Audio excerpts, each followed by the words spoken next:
Those who are hoping for some kind of V-shaped improvement have completely cut off their hopes. United States workers continue to lose their jobs at a surprising rate, and economy activity remains at deeply subdued levels throughout the country. Of course, states now had to be reopening their economies. We were told that some things will return to normal in a short time, and economic figures will recover dramatically. But this does not happen. In fact, the number of Americans making new claims for unemployment benefit last week more than expected. Weekly jobless claims stayed above 1 million for the 13th consecutive week as the coronavirus pandemic continued to hammer the United States economy. First-time claims totaled 1.5 million last week, higher than the 1.3 million that economists surveyed by Dow Jones had been expecting. The government report's total was 58,000, lower than the previous week's 1.566 million, which was revised up by 24,000.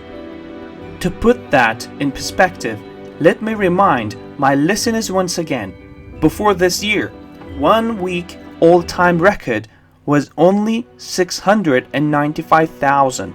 So, although more than 44 million Americans made initial claims about unemployment money before this last report, there were enough new people from 1982 to lose more than 2 times this old record.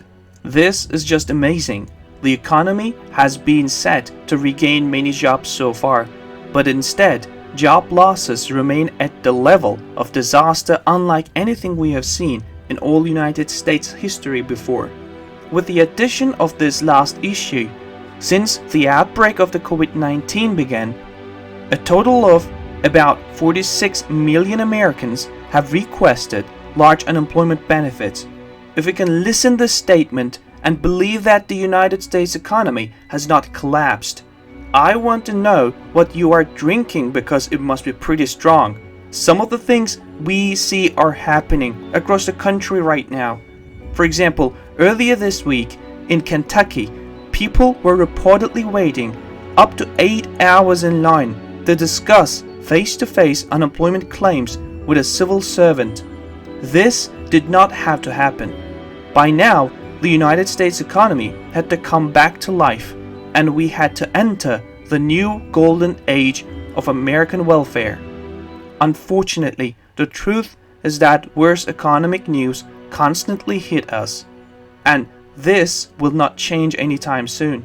In the past few days, we have learned that Hilton has fired 22% of company employees, and AT&T has announced that this will eliminate 3,400 jobs and close 250 stores. The wireless carrier AT&T is cutting 3,400 jobs and shutting down 250 stores over the next few weeks, according to a statement from the Communication Workers of America, a union representing AT&T workers. The AT&T mobility and Cricket Wireless retail closures will affect 1,300 jobs, while the other layoffs are said to be affecting technical and clerical work. Needless to say, all these job losses have a tremendous surge effect across the economy. Without paychecks, many Americans have a really hard time paying their bills, and the Wall Street Journal reports that payments have already been skipped with over 100 million loans. Americans have skipped payments on more than 100 million student loans, auto loans, and other forms of debt since the coronavirus hit the United States. The latest sign of the toll the pandemic is taking on people's finances. The number of accounts that enrolled in deferment, forbearance, or some other type of relief since March the 1st and remain in such a state rose to 106 million at the end of May, triple the number at the end of April, according to credit reporting firm TransUnion. Wow, it seems to me that this is an almost unthinkable figure and a tremendous pain for financial institutions holding these loans. Many people outside hope that there will be some kind of economic recovery, but the cold and harsh reality of the issue is that the fear of COVID-19 will prevent a larger part of the population from continuing. It looks impossible to continue normal economic activities for the foreseeable future, and it certainly doesn't help the number of confirmed cases in the United States to steadily increase over the past few weeks. And mainstream media is constantly alerting that the second wave is coming. If you doubt what I'm saying, look at what's happening to the restaurant industry. We started to see some improvement in numbers, but now the fear of the second wave have caused the restaurant traffic to recreta.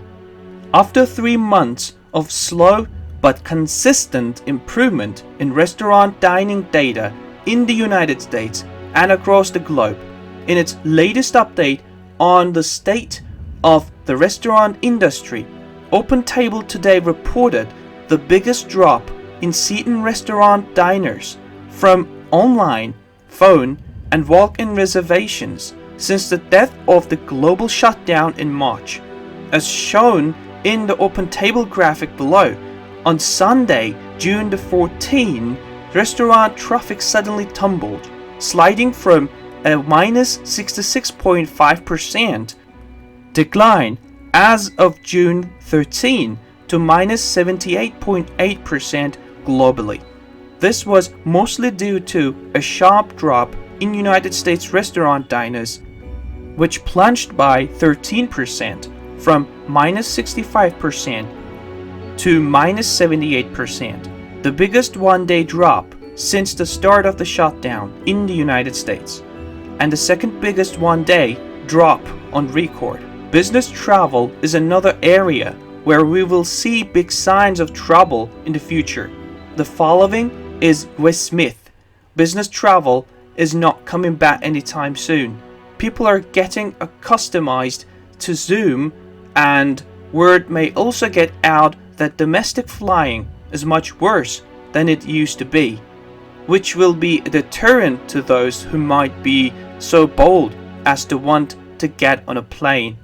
HAT is a fundamental blow to airlines, airport vendors, hotels, restaurants, and convention centers. Hotel occupancy in April was 24.5%, which if anything seems high based on my personal data points. The pricing I see say that hotel operators are not expecting much, if any, improvement through the summer. White-collar workers will not be going back to offices in the old numbers. Elevators and public transport, particularly commuter trains, are perceived as big risks. And a lot of cities can't cope well with people driving in. NYC is extreme here, but it's now short of parking space, even with Midtown looking frequently underpopulated. Moreover, many large corporations, having had to figure out how to make work from home manageable, have decided they can cope with it or even like it. So they plan to cut their office space when lease renewals comes up. Like many of you, I wish the economic conditions to continue as they used to be, but this simply will not happen.